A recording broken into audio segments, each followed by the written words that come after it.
I have been creating art my whole life. This came by default. I had an aunt, and I used to bug her and bug her and bug her if I could pick up her brushes and paint. It looked like so much fun.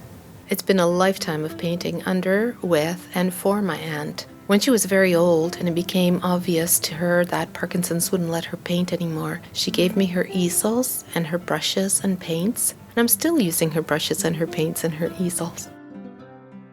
I don't like the word practice, but creativity and practice take many forms. So I tend to draw and write or photograph anything and everything I do. I try to see the creativity in it. Creating really is a daily thing that brings me happiness, and it's definitely cheaper than therapy.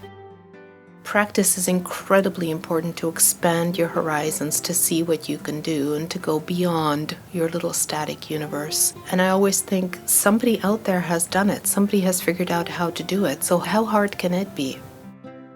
The advice that I would give to somebody who's struggling is to take a step sideways from their habitual creativity.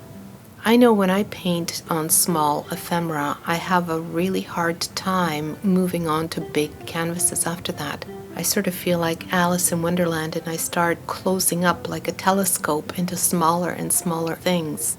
When this happens, go to Opus and get those huge blocks of paper, the ones which cost less than a cup of coffee. Then just make some marks, splash some color on it, put it aside and go for another page. Later, come back to those pages and keep going. I promise something will evolve.